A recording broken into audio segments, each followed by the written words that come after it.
¿Dónde encontramos ese deber de cuidado?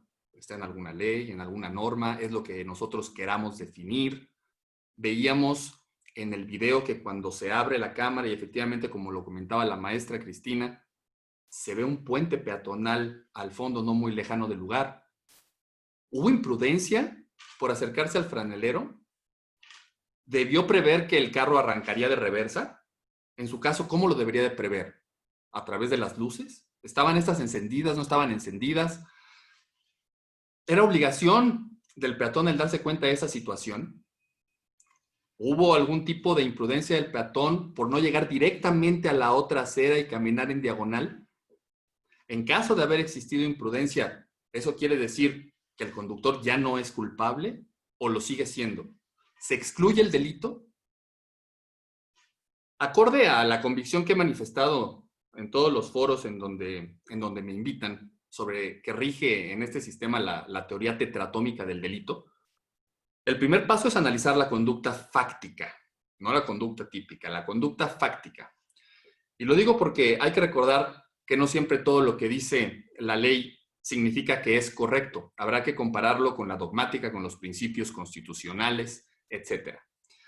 Que el 405 del Código Nacional, que no es el tema, pero que diga que la voluntad o que no señale como una causa de atipicidad a la ausencia de conducta, no quiere decir que la voluntad no sea la materia prima del derecho penal. Sin la voluntad no hay conducta de conformidad a nuestro Código 18. Solamente nos cambian un poquito ahí el título. Vamos a entrar entonces en este análisis de la conducta fáctica respecto del conductor de este vehículo. Lo que sucede aquí es que la voluntad debe de ser lo primero que analicemos. Entonces, yo me pregunto, aproximadamente a las 17 horas con 43 minutos, como mencionaba la maestra Cristina, del día 11 de septiembre en el municipio de Magdalena, comentabas Tlateulco, me parece. Esto es en Tlaxcala. Se puede apreciar del material audiovisual que acabamos de ver que una cámara de seguridad, el momento en el que una persona arriba al lugar de los hechos. Al parecer viene caminando en completa tranquilidad. Se dirigía al restaurante que está ubicado a un lado de la carretera. Se aprecia que tenía en su mano una trompeta. Y al cruzar la carretera, en una zona urbana, al parecer se dirige a este franelero, que estaba, como lo comentaban, echándole aguas al conductor de un automóvil estacionado sobre la acera de manera diagonal. ¿Será importante? Lo veremos más adelante. Veíamos también que se encontraban 4 automóviles estacionados en la acera. El cuarto automóvil del sujeto activo estaba en el orden, en el número 4, en el orden que venía en el flujo de la carretera. Y todo esto sucede justamente en el momento en que el conductor del vehículo acelera de reversa. Mientras estaban 2 personas, que era el franelero y el mariachi. Y exactamente también se da esta situación cuando va pasando un tráiler que transitaba exactamente atrás de los intervinientes. Al retroceder, empuja al hombre hacia el tráiler, lo prensa y provoca una muerte instantánea. Esto mientras se ve que el franelero resulta intacto por apenas unos centímetros, porque se ve que corre y que inclusive parece que coletea el coche y le alcanza a pegar. Mientras que también al parecer este conductor del vehículo intenta escapar, pero se topa con el cuerpo de la víctima. Provoca el enojo de los presentes y todos ya sabemos de ahí en adelante lo que pasó. Entonces, ¿qué tenemos de aquí? ¿Qué debemos de extraer para hacer el análisis dogmático? Bueno, primero tenemos una carretera federal denominada Vía Corta Santana, que es de 2 sentidos. ¿Qué tenemos que obtener de aquí? Pues información objetiva para saber de dónde vamos a sacar o de qué norma vamos a obtener el deber de cuidado, si es que existe, tanto para el conductor del tráiler, como el conductor del vehículo, como la propia víctima. 2. Al parecer se trata de una carretera pues que no es de vía rápida, por tratarse de una zona urbana. Entonces podemos analizar aquí la conducta indebida o debida respecto del conductor del tráiler. 3. En el sentido al parecer que va hacia Santana, se cuenta con una acera, que es donde estaban estacionados los automóviles. Debemos analizar la prudencia del peatón con base en el Reglamento Federal de Carreteras, que te indica cómo debes de cruzarlas, en el entendido de que existan puentes o señalamientos o no existan. Nos debemos también de tomar en cuenta que en la carretera no había mucho flujo vehicular, que de pronto aparece una víctima, que está el franelero echándole aguas, y es aquí donde vamos a empezar a descartar hipótesis. El franelero, y es una pregunta, y los que están en Facebook Live, si tienen comentarios, dudas, interrúmpanos. Yo, por mí, excelente. El franelero al parecer está advirtiéndole al conductor del vehículo, al activo, vamos a llamarle José, que en la vialidad circulaban algunos autos y que había una persona acercándose. Esto nosotros lo podemos apreciar del video. No obstante esta situación, el conductor se echa de reversa e impacta al músico, quien es obviamente prensado junto con el tráiler. José, el conductor del activo, vamos a llamarle, presuntamente intentaba darse la fuga. Pudiera desprenderse del video, que se trata de echar para atrás, no sabemos, en una de esas a lo mejor hasta quería alcanzar al tráiler porque no se dio cuenta ni de lo que sucedía. Pero no lo puede hacer y después lo detienen algunas personas. Esto es importante para un análisis conforme al 140 del Código Penal que haremos en unos momentos. Al parecer, varias personas se lo impiden. Incluso se vio que uno de ellos golpea la puerta del coche, mientras el conductor parecía que se los estaba aventando. Entonces, debemos analizar las conductas del conductor del tráiler y del franelero. Porque por más obvio que parezca, y aún tratándose de un delito que pudiéramos entender como no doloso, si vamos a hacer un análisis medianamente serio, tenemos que empezar de manera sucesiva. Entonces, para ser concretos, en el supuesto que pensáramos que se trata de un delito culposo, debemos recordar que realiza el tipo culposo quien, estando obligado a observar un deber de cuidado, no lo hace. Por lo que hay que recordar que, aunque no es posible la coautoría en el delito culposo, sí existe la concurrencia de culpas. Esto significa que varios sujetos puedan concurrir en la violación de un deber de cuidado, que la ley o los reglamentos exigen, según el caso. También debemos de recordar que no existe la coautoría culposa. En el supuesto de que esto existiera, habría una autoría inmediata para todos ellos. Vamos a suponer que hubiera imprudencia por parte del conductor del tráiler e imprudencia por parte del conductor José. Habría una concurrencia de culpas y sería a través de una autoría inmediata para todos ellos. Ahora, descartando, como les decía, vámonos lo más rápido posible. Conductor del tráiler, su conducta, ¿es voluntaria? Yo creo que sí, a menos que haya ido hipnotizado o algo por el estilo. ¿Era lícita? ¿Manejar es lícito? ¿Es una conducta lícita? Yo creo que sí. ¿El conductor del tráiler viola algún deber de cuidado? ¿Se ve que haya un exceso de velocidad, que haya invadido un carril? Yo creo que de lo que se desprende no hay datos para ello. ¿Tenía la intención de privar de la vida al músico? Creo que no se desprende esa situación. Si estuviéramos en un punto causalista, sin lugar a dudas creeríamos que la condición creó la causa y tendría responsabilidad. Pero en este caso, yo creo que el conductor del tráiler, aunque haya tenido una participación física o naturalística en el momento de los hechos por haber sido impactado en su unidad automotriz y sin tener, como en la teoría de la conditio sine qua non, que suprimir su participación y mentalmente desaparecería el resultado, obviamente en nuestro código y en nuestra teoría finalística y aún en la imputación objetiva, esto no sucedería. Entonces, podemos aquí descartar de entrada la conducta del conductor del tráiler. En el caso en concreto, me parece que aunque hubiéramos mencionado en un principio que el tráiler inclusive huye, se desaparece y tenía la obligación de permanecer, ni siquiera aplicaría el artículo 140 del Código Penal ante la huida, porque para que aplique, primero debería de acreditarse que actuó culposamente. El 140 te lo dice, te dice, cuando el homicidio o las lesiones se cometan culposamente y huye, o se dé a la fuga posterior a ello. Entonces, está mal esta situación porque pudiera llegar a traerle problemas, y lo digo de manera en que todos, si nos llega a suceder, por desgracia, algo parecido, debemos permanecer en el lugar, porque como lo decimos aquí, aunque parezca o aunque no tuviera responsabilidad, al huir, en la práctica pudiera ocasionarle problemas. Reitero que en este caso me parece que no hay una violación de cuidado. Es más, si me apresuran un poquito, en una de esas, para mí, podríamos precisamente hablar y utilizar lo que mencionaba de la ausencia de conducta, porque una fuerza física irresistible fue la que yo, como conductor del tráiler, de repente lo empujan hacia mí y yo no tengo absolutamente nada que ver ahí.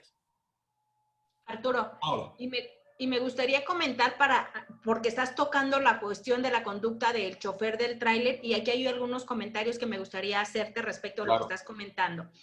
Dice Charlie Brown, el conductor del tráiler, considero, no se advierte hubiera violado un deber de cuidado, aun y cuando hubiera conducido a una velocidad mayor de la permitida en la zona. En modo alguno, razonablemente podría haber previsto que el vehículo saliera de esa manera tan intempestiva, como tú estás mencionando. También hay otro comentario de la licenciada Valeria. Dice, para el conductor del tráiler no existe culpa alguna, ya que el franelero hizo la señal de alto y el conductor del vehículo acelera, causando así la muerte del mariachi. Así, al parecer, el conductor del vehículo iba en estado de ebriedad. Ahí no sé si tú tengas conocimiento de que el conductor del vehículo estaba en estado de ebriedad. Bueno, son los comentarios que nos ponen. Y también el licenciado Juan Carlos nos dice, el conductor del tráiler pudo haber manejado con velocidad inmoderada de acuerdo al parte del Federal de Caminos. Así lo hacen todos, y el chofer del automóvil podría haber estado tomado por salir del restaurante. Pero bueno, esas serían cuestiones subjetivas, ¿no? Serían supuestos. Esos son los comentarios hasta este momento respecto de lo que tú estás comentando. Fíjate qué interesante los comentarios que realizan todos. Pero aquí creo que se patentiza un poco más con claridad lo que menciono con relación precisamente a la teoría tetratómica.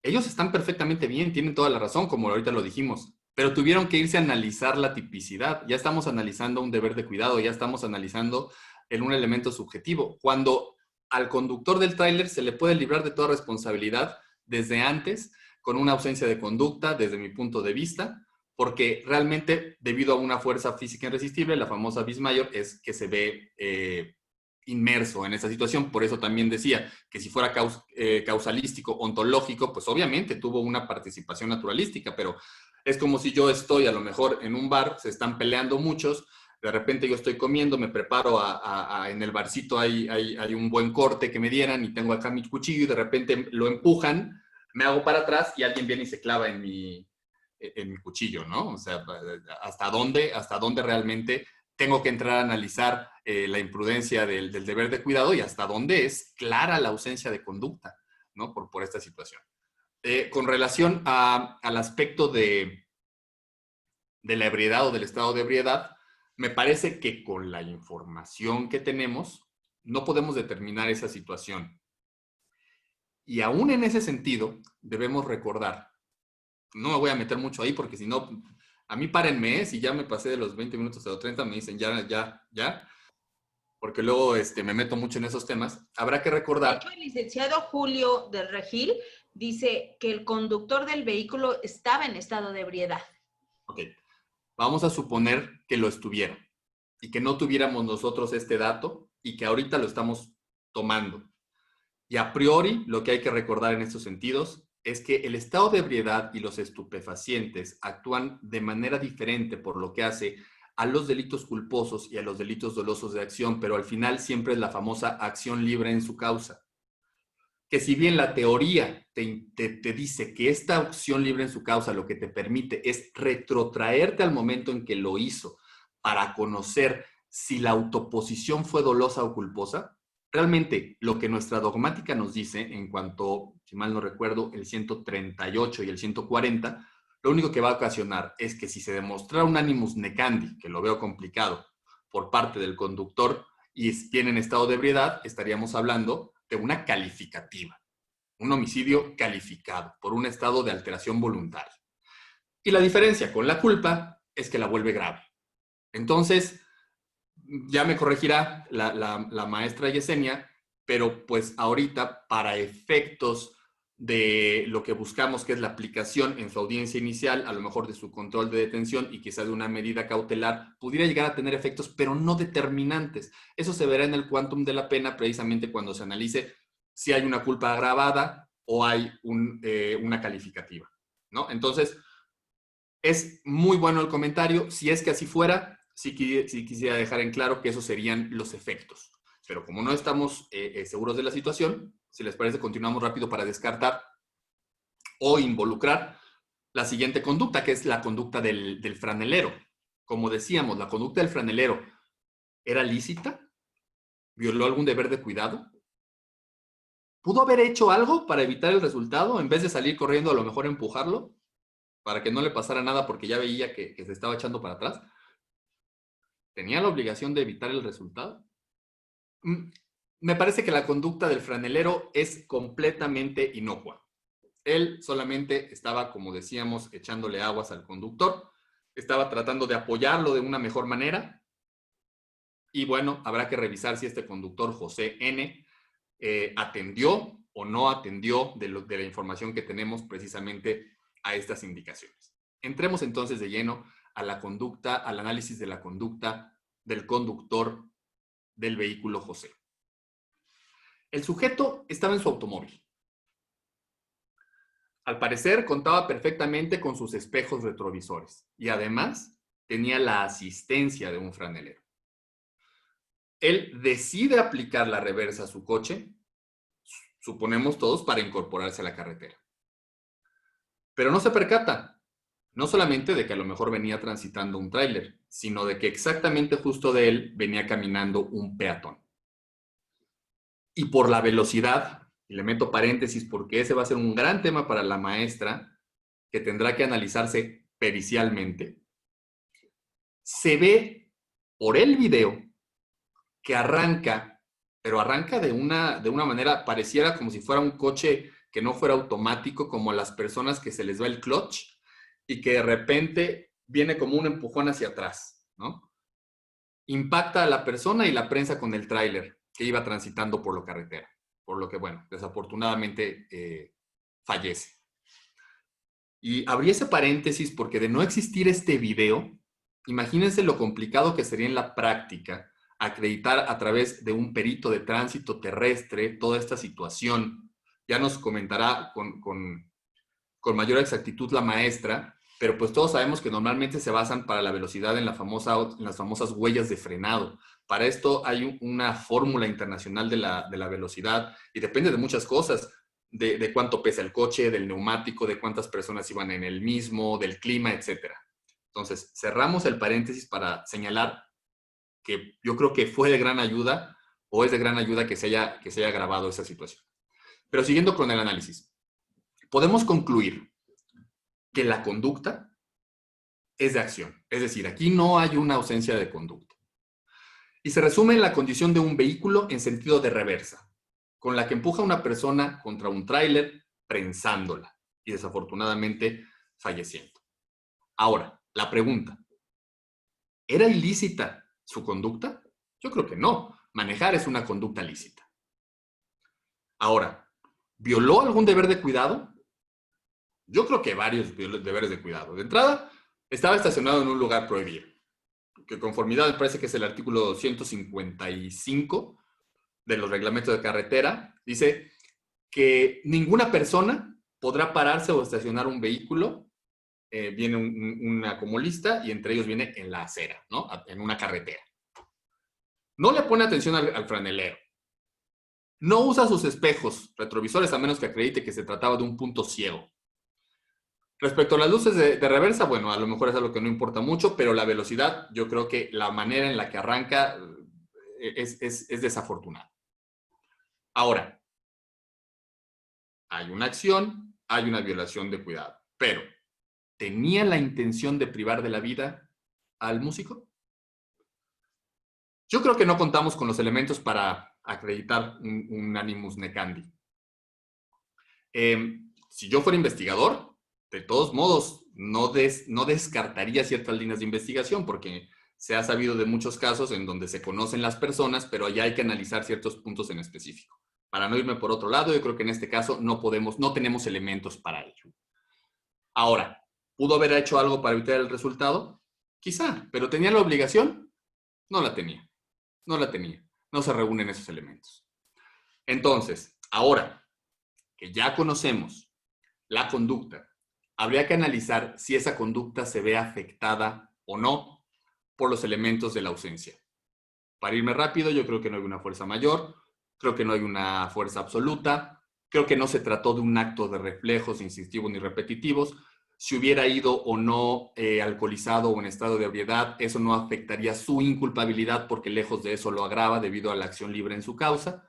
No hay datos que nos ayuden a señalar sueño, sonambulismo ni hipnotismo. Con esto podemos pasar rapidísimo a la tipicidad. El artículo 123 del Código Penal establece que al que prive de la vida a otro se le impondrán de 8 a 20 años de prisión. Conducta típica. Verbo rector. Privar de la vida a otro. Resultado. Muerte de la víctima. Bien jurídico tutelado. La vida. Objeto material. El cuerpo de la víctima. Calidad de sujeto pasivo activo no nos lo requiere. Medios comisivos no nos lo requiere. Circunstancias de modo, lugar y tiempo no nos lo requiere. Estamos analizando rápido nuestra tabla de los elementos objetivos de la tipicidad. Elementos normativos, podríamos decir, privar y vida. A lo mejor privar es un elemento sociocultural. Estaremos hablando quitarle algo a alguien que le pertenece. Y si bien la vida podríamos manejarlo de la misma manera, yo creo que quien nos resuelve para efectos dogmáticos esta situación es el artículo 343 de la Ley General de Salud, que te dice cuándo se tiene por perdida la vida. No vamos a entrar obviamente a los supuestos, pero es lo que tendríamos que utilizar. Los elementos subjetivos. Dolo directo. ¿Hay elementos para saber si se reúnen los elementos cognoscitivo y volitivo? Yo ya lo dije, creo que no hay elementos para el animus necandi, que es la intención, ni otros datos. Rápido. Dolo eventual. Creo que tampoco hay datos para determinar que la conducta realizada por el activo hubiera surgido como ilícita, ni que tuviera que resignarse con la aceptación de un resultado que buscaba la consecución de un fin principal, ya que su finalidad era incorporarse a la carretera. Culpa. Con representación y sin representación. No vamos a analizar ahorita los diferentes elementos de la culpa, pero los más importantes. Resultado no pretendido, previsible y vinculado a la violación de deberes de cuidado.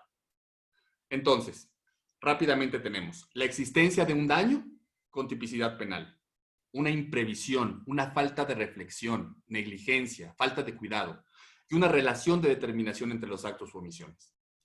Aquí, si me permiten, porque como lo vieron, se nos está yendo rapidísimo esta situación, quisiera preguntarle a la maestra Yesenia si podemos alternarlo, porque falta el análisis de la antijuridicidad, de la culpabilidad, y me metí un poquito inclusive a imputación objetiva para ver cuáles serían las consecuencias, y a lo mejor podemos ir adelantando, si le parece, si no, bueno, tratamos de terminar, hasta este momento adelantar o hacer un adelantamiento de la situación probatoria, ¿no? ¿Cómo lo ven? ¿Cómo lo hacemos?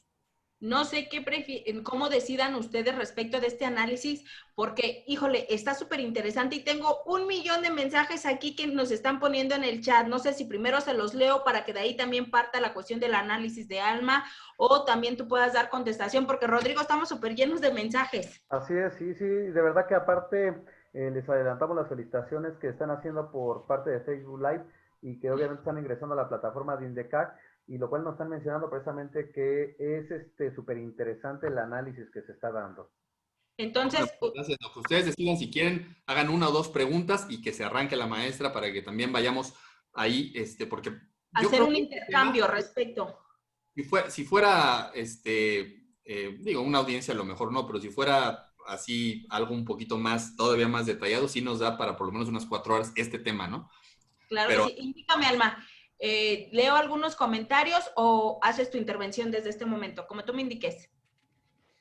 Quiero adelantarme un poco porque tuve la oportunidad de ver también el chat y ya de ubicar algunas preguntas o comentarios de quienes nos están siguiendo en este momento, así que creo que de inicio ya podría ir atendiendo algunos cuestionamientos. Así que, si me lo permiten, así muy buenas noches a cada uno de ustedes. Un placer compartir micrófono en este análisis tan interesante con Arturo. Y la verdad es que también, como ustedes lo mencionaban al inicio, entendiendo que este ejercicio que hacemos es meramente académico, es con la finalidad de proporcionar herramientas de análisis a nuestros operadores del sistema de justicia penal, porque también tanto el doctor Arturo como yo somos unos convencidos de que la mejor forma de aprender es justamente analizando este tipo de casos. Igual y sí está bien leer un libro y leer dos, etcétera, pero hasta que nos ponemos a analizar esto es cuando la cabeza empieza a funcionar de manera distinta. De ahí que este ejercicio es consumo-respeto, como planteamiento número 1, y como planteamiento número 2 también decirles, y entraré un poquito más adelante a detalle de eso, me gusta mucho que las personas participen en el chat, pero sí quisiera invitarlos a hacer una distinción entre dos escenarios distintos. Y quisiera hablar también en mi campo, que es como del derecho probático, hablar de la prueba, de algo que se llama inferencias. Es decir, una inferencia es algo que es un proceso mental que a nosotros nos sirve para deducir una cuestión. Y evidentemente yo quisiera más adelante hablar de inferencias probatorias. De ahí que hubo una persona y que tú, querida Cristi, dijiste, no sé, el nombre de la persona dice que el conductor iba en estado de ebriedad. Bueno, aquí la pregunta es, ¿qué prueba tenemos que soporte que iba en estado de ebriedad? Porque a lo mejor un día ustedes me ven salir de un bar y eso no les permitiría a ustedes concluir por el hecho de que me vean salir de un bar que yo salía borrachísima, o a lo mejor ustedes no saben que yo soy presidenta de una sociedad de alcohólicos anónimos y he mantenido mi juramento durante 20 años, ¿no? Entonces hay que tener mucho cuidado con las cuestiones que son subjetivas, con lo que nosotros creemos, con el a mí me dijeron que, ¿no? Vamos a hacer distinción de eso. Y de ahí que, como el buen Arturo lo decía al inicio de su intervención, pues nosotros nos estamos basando, bien o mal, de la poquita información más fiable que tenemos y partiendo mucho también del análisis del video, ¿no? Que es como lo más objetivo que podemos tener de información. En tal virtud y atendiendo a ello primero también, al final me dedicaré a hablar del por qué esta persona se encuentra, digamos, libre en la calle y no está bajo prisión preventiva, no se le dictó una medida cautelar de prisión. Al final me encargaré de eso. Pero retomando esto último que comentaba Arturo, y quiero partir de ahí también. ¿Ustedes se han preguntado cómo se hacen los reglamentos de tránsito? Es más, la pregunta sería también, como ciudadanos responsables que manejamos un vehículo, ¿hemos leído, hemos estudiado el reglamento de tránsito de nuestra ciudad, de nuestro estado, de donde nosotros manejamos nuestro coche? Yo creo que la mayoría dirían que no. Y quiero hacer este cuestionamiento porque también al final de este ejercicio quisiera que muchos nos lleváramos reflexiones, ¿no? Acerca de nuestras propias conductas y de todas estas precauciones que bien ha comentado Arturo, debemos de tomar todos. ¿Por qué pregunto que si hemos leído alguna vez algún reglamento de tránsito? Si ustedes se van a estudiarlo, un reglamento de tránsito es un documento de lo más preventivo del mundo. Justamente es un estudio de prevenciones. Por ejemplo, diría, en los tramos de zonas escolares, solamente podemos manejar a una velocidad de 10 a 20 kilómetros por hora, debemos de reducir mucho la velocidad porque vamos a pasar por una zona escolar. O sea, nos da prevención. Y de ahí que mucho de lo que vamos a estudiar ahora, justamente, y sé que Arturo va a llegar a ese punto en la parte final de su análisis dogmático, es entender y distinguir entre cuáles eran los factores de evitabilidad de que esto ocurriera, qué se hizo a propósito y qué no. ¿Por qué utilizo este lenguaje? Yo he seguido mucho los comentarios de las personas y he notado que, por ejemplo, en los titulares de los periódicos o de los canales de televisión dicen, ¿no? Es que ¿por qué dicen que es un delito culposo si lo mató? Habrá que entender que creo que todos, si nos ponemos en los zapatos del conductor, que creo que José le ha puesto el nombre Arturo, no sé, bueno, la persona imputada hoy en día, nadie sale y se sube a su coche y se echa un reversazo queriendo matar a alguien, ¿no? O al menos no en el común denominador, y no es este el caso. Quiero también hacer, y para entrar ya también en este estudio como de cuestiones más probatorias, hacer una recomendación aquí. Fíjense que yo estuve estudiando justo cuando planeábamos hacer este evento, estuve estudiando de distintos países cómo atienden a los accidentes o a los casos de hechos de tránsito, técnico jurídico denominado así, hechos de tránsito. Y el documento que me parece más interesante, yo invitaría a ustedes, si es que si queremos adoptar las mejores prácticas, a consultar en Bogotá, Colombia. Ellos tienen un instrumento denominado Protocolo de Atención e Investigación en Accidentes de Tránsito. Y creo que tenemos mucho que aprender de ese protocolo y de lo que hacen los colombianos. ¿Por qué digo esto? Si este accidente hubiese ocurrido en Bogotá, lo que ocurriría es que se otorgaría esta investigación a un grupo de policías de investigación que dirijan toda la obtención de la prueba para recabar, para obtener prueba, que ese es un momento bastante interesante, y después el fiscal que se vaya a las cuestiones jurídicas y de audiencia. ¿Por qué digo esto?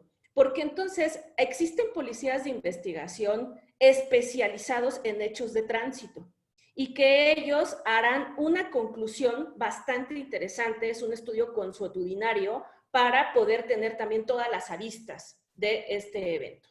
Ahora, ojo, eso no ocurre en México. Desgraciadamente en México, cada uno tiende por su lado. ¿Y por qué digo cada uno se va por su lado? Porque, bueno, sin duda, y como lo comentaban ustedes al inicio, este es un tramo federal. El hecho donde ocurre este evento es un tramo federal, para lo cual yo asumo, y aclaro aquí, estoy asumiendo, no tengo, creo que ni Arturo ni yo tuvimos acceso a la carpeta de investigación y estamos asumiendo ciertas cosas, que la Guardia Nacional, en una división en particular que se llama Dirección de Carreteras, Aeropuertos y Puentes, fueron las personas que debieron de haber hecho el dictamen técnico correspondiente para determinar qué ocurrió en este hecho de tránsito, ¿vale? Entonces, número uno, tendríamos esa prueba, ese dictamen a cargo de los elementos de la Guardia Nacional.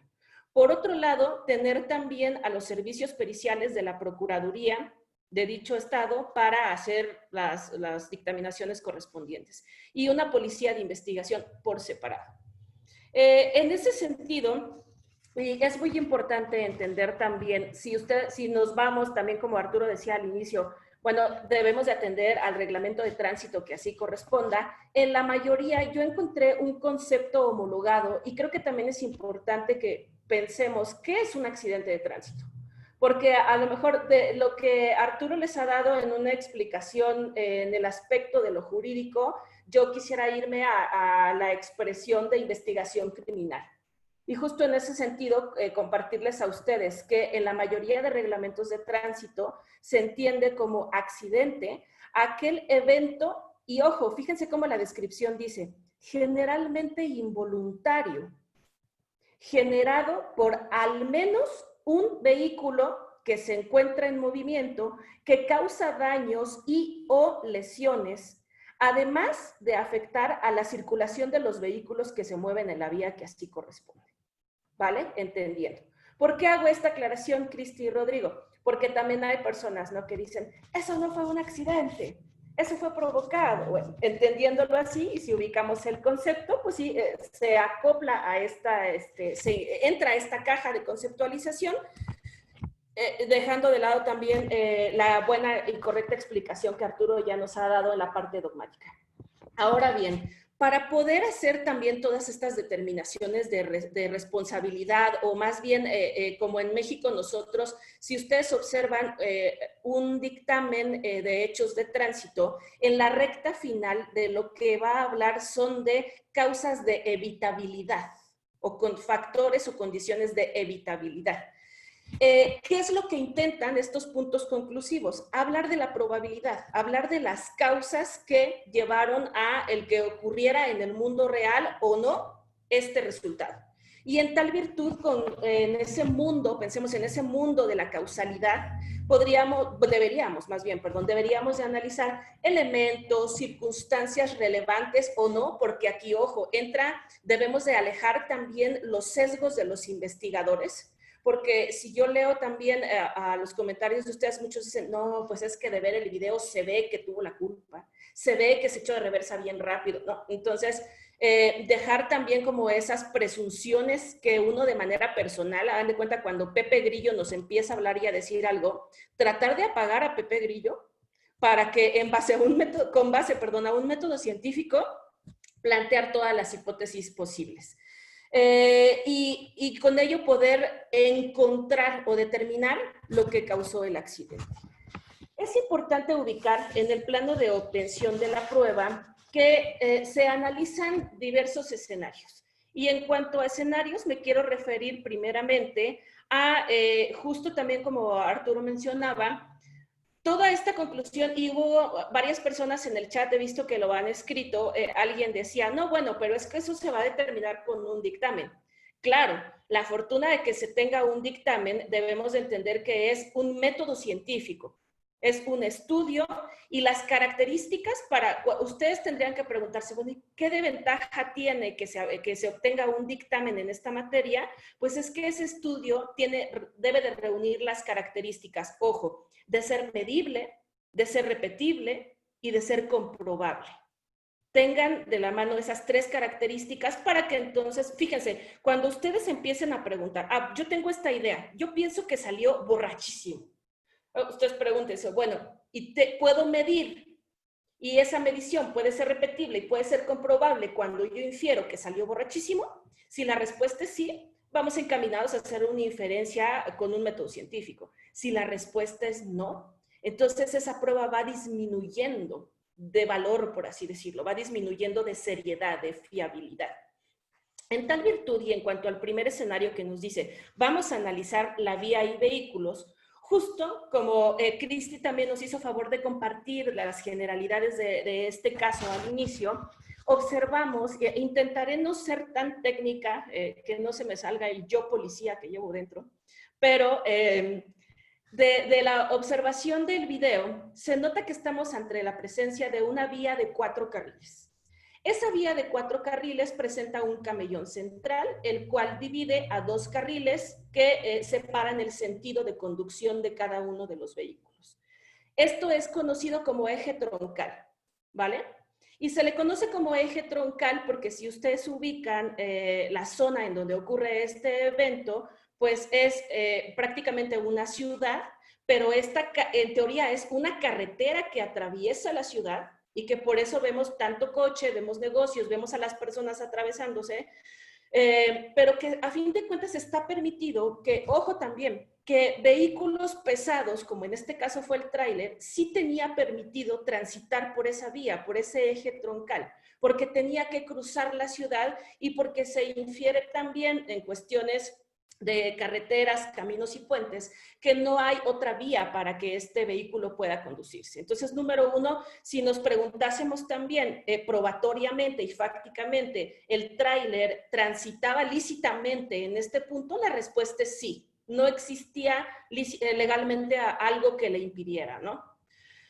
La cuestión número 2 también es analizar, y que sí también creo, digamos que dejaré sobre la mesa, y seguramente el buen Arturo se encargará de esto más adelante, es analizar en las cuestiones de responsabilidad también de los peatones o de las personas que no están dentro de un vehículo, que efectivamente en el punto que nos dirige el CCTV, se nota mucha gente, hay varias personas afuera, y de lo cual, o sea, justamente se observa que el mariachi cruza la calle, que está el viene ahí. Y si ustedes repitieran, si este video que hemos transmitido también es público, lo pueden encontrar googleando simplemente, no se observa en el tramo, en el ángulo que nos dan las cámaras, ningún paso peatonal, no se observa un carril de disminución de la velocidad para los coches que ahí van transitando, o lo conocido también como rayas de cebra. Y ojo con esto porque, bueno, ya seguramente Arturo hará comentarios referentes más adelante. Y lo que es interesante también definir es que dos cuestiones más.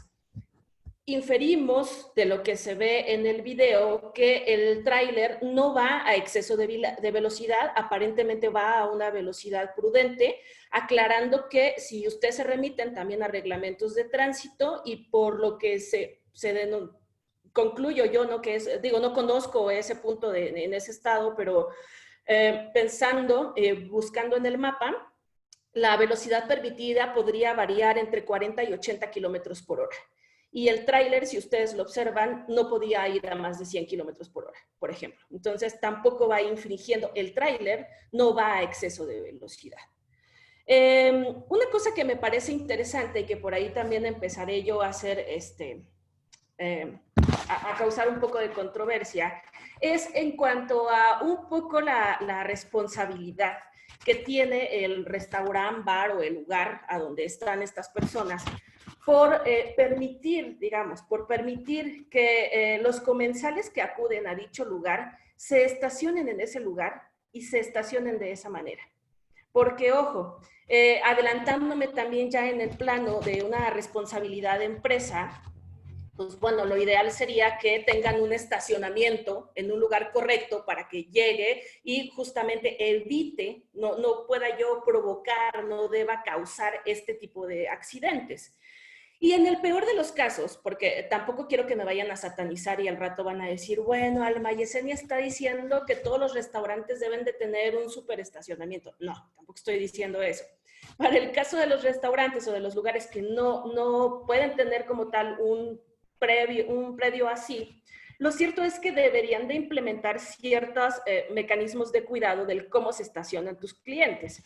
Y aquí la observación también que seguramente mis compañeros de Guardia Nacional que hayan hecho el dictamen técnico, yo estoy segura que debieron de haber plasmado, ojo, los vehículos de los comensales están estacionados erróneamente en batería, tal y como lo observamos en video, tal y como Arturo lo comentaba al inicio de su intervención. ¿Por qué? Porque al estar en un eje troncal, tal como el que he descrito hace unos momentos, los vehículos deberían de estacionarse a lo que denominamos en técnica de cordón. ¿A qué me refiero? En filita, pues, un coche detrás de otro, más no en batería.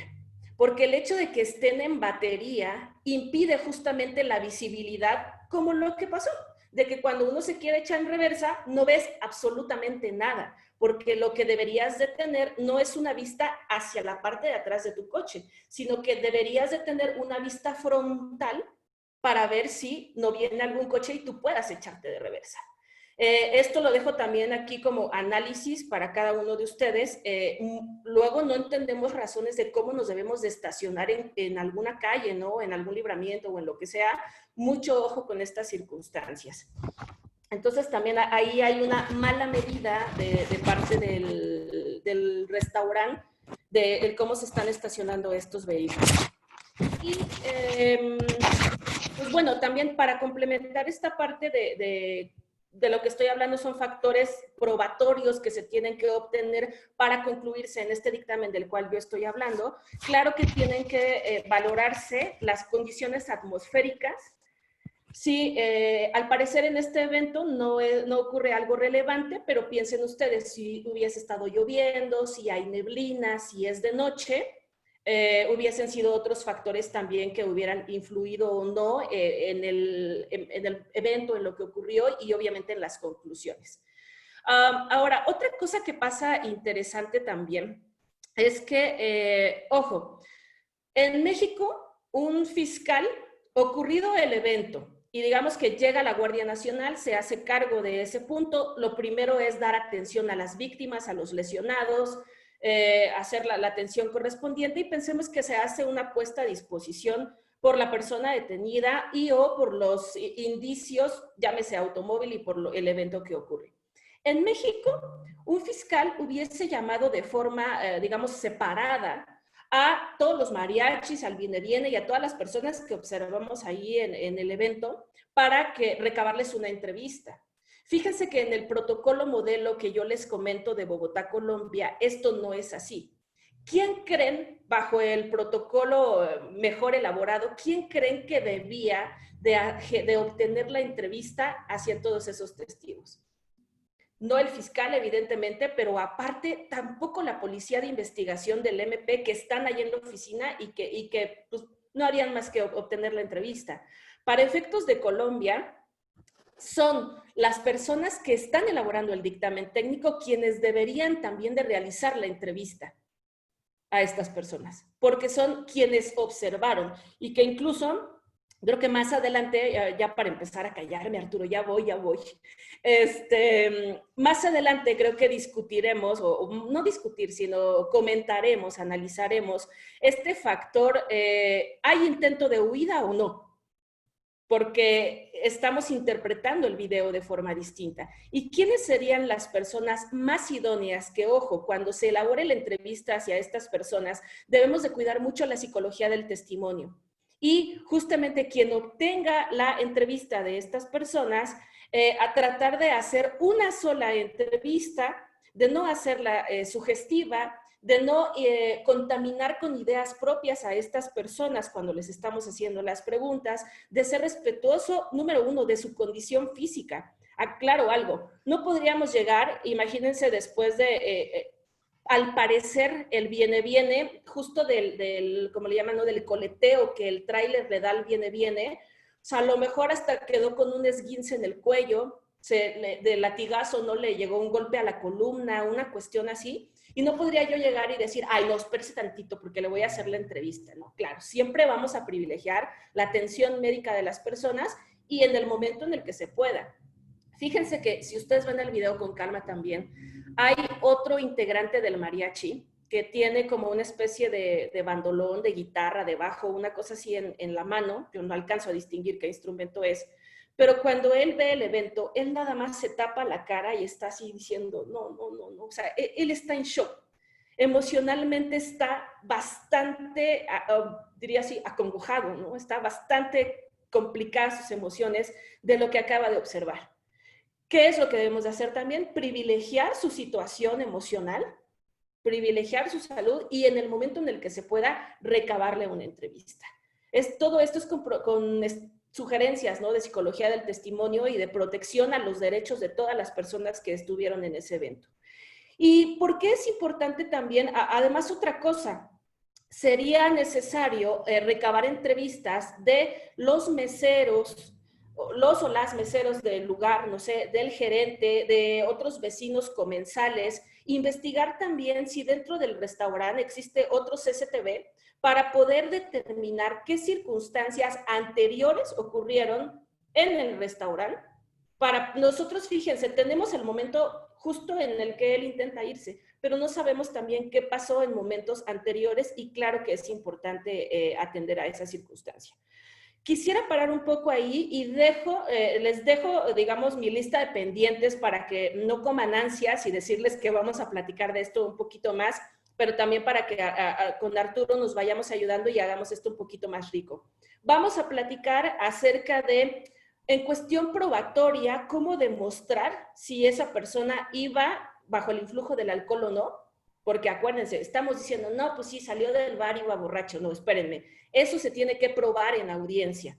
Y va a tener un efecto como el buen Arturo acababa de exponer hace un momento, ¿no? O sea, si eso se logra demostrar en audiencia, me llevaría a este resultado, o, bueno, a esta posibilidad jurídica o a esta otra posibilidad.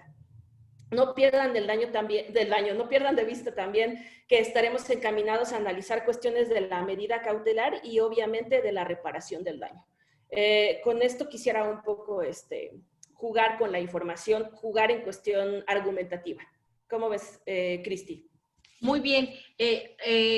Arturo, te vas a hacer cargo de todas estas cuestiones que te dejó sobre la mesa Yesenia, y que todos estamos así como, híjole, reflexionando todos estos puntos de vista, ¿no? Desde tu perspectiva, desde la perspectiva de Alma, pero también me gustaría, y digo para que lo hagas en conjunto, mencionarte unos mensajes que me parecen muy interesantes y también te hagas cargo. Nos menciona el licenciado Pedro Loredo: se debe superar lo de los delitos culposos y entrar de lleno a los delitos de omisión, y que los conductores tengan la calidad de garante y verán qué tan grande es el cambio.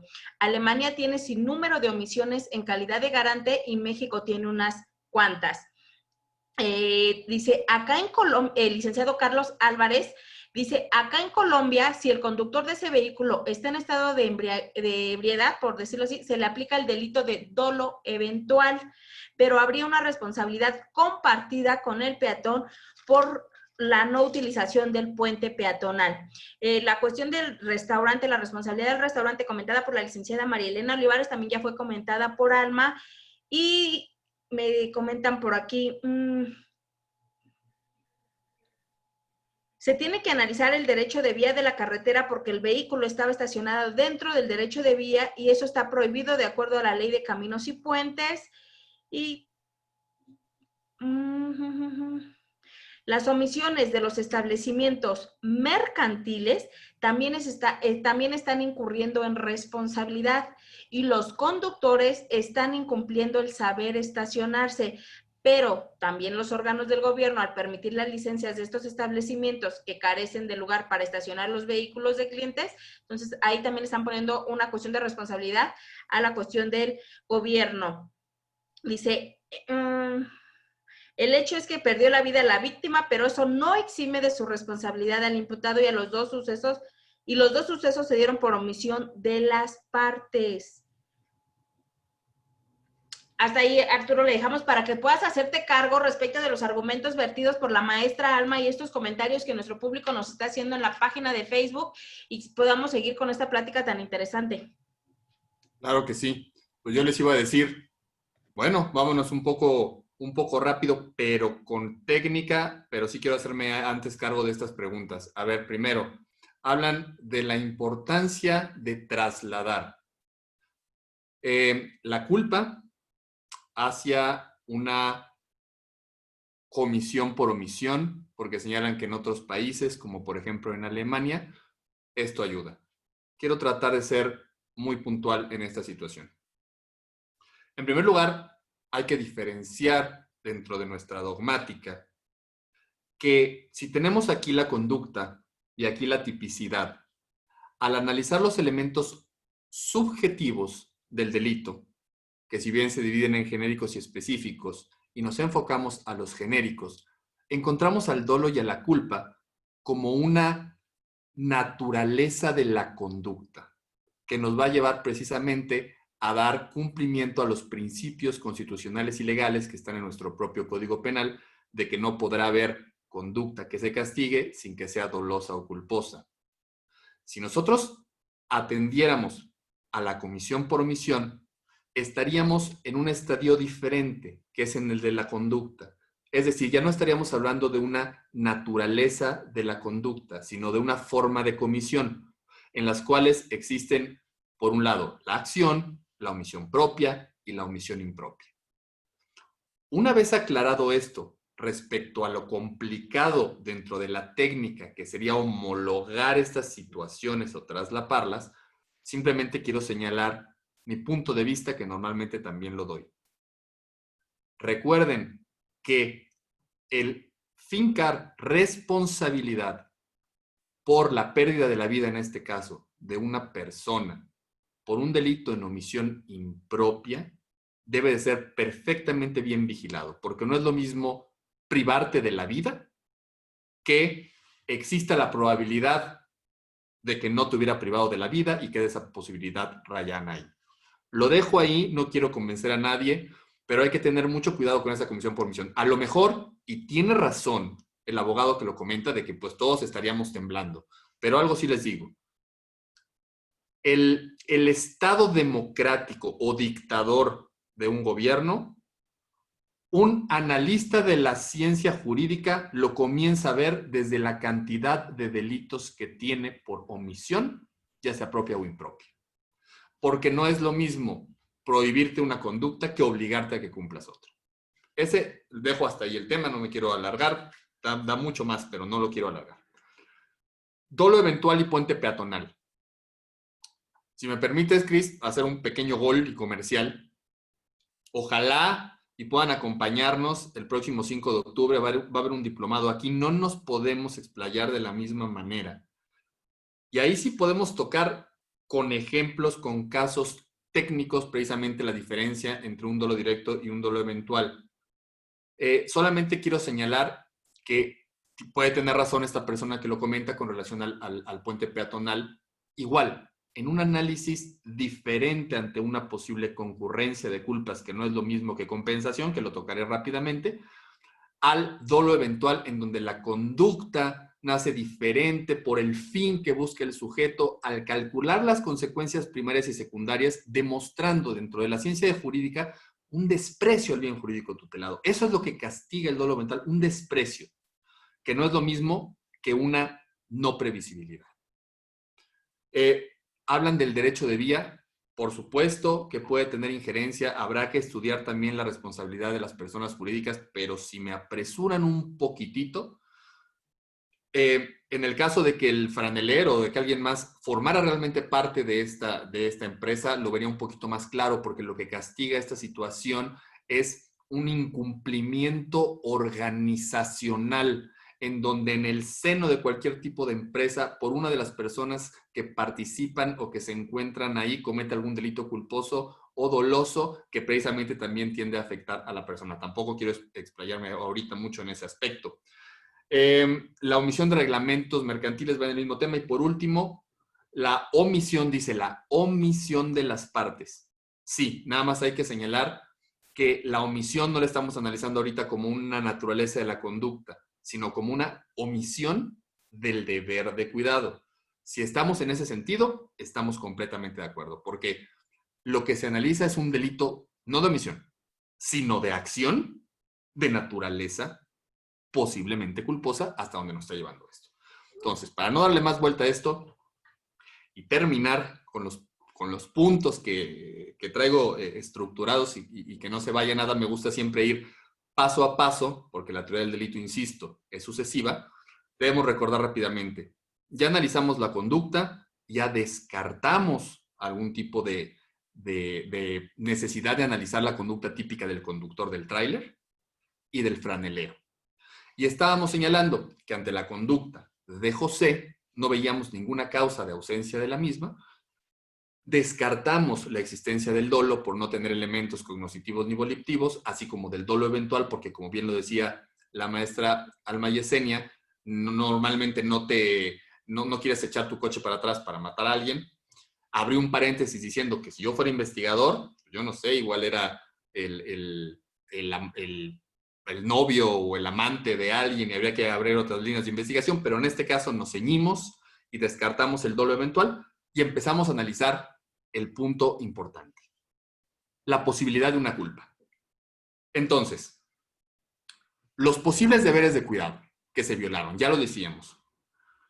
Estacionarse en lugar prohibido, un elemento objetivo porque viene de una norma del reglamento de tránsito.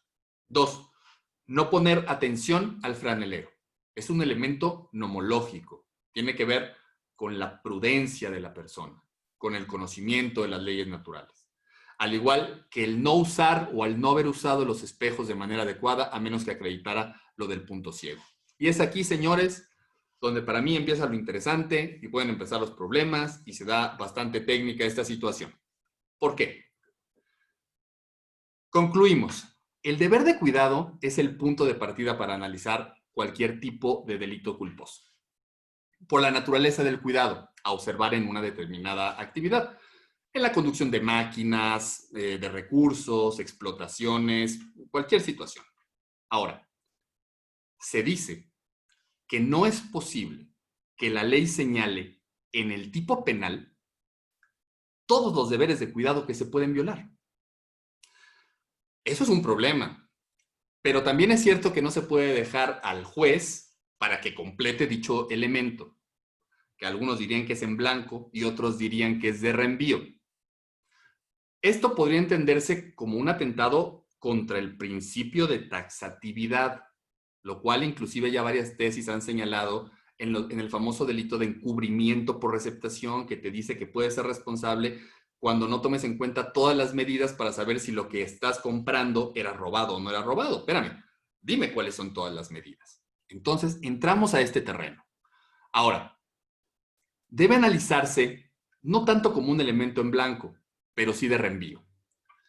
Debe deducirse de las normas escritas o de tradición en donde se regulan este tipo de deberes de cuidado. Pero también se dice que de los usos o normas de experiencia que debe observar, y aquí viene el problema, una persona prudente.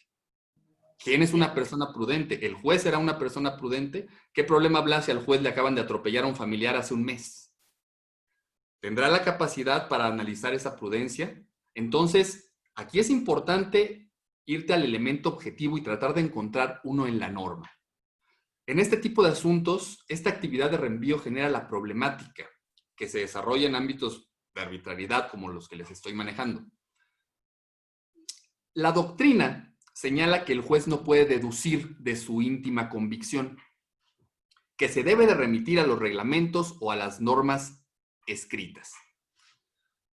Fuera de esto, y a mí me gusta la dogmática, es decir, la ley penal vigente, establece como elementos del tipo culposo la violación de un deber, y lo dice claramente, objetivo de cuidado, para denotar que ese deber vulnerado hace relación al cuidado y prudencia. Y lo decía también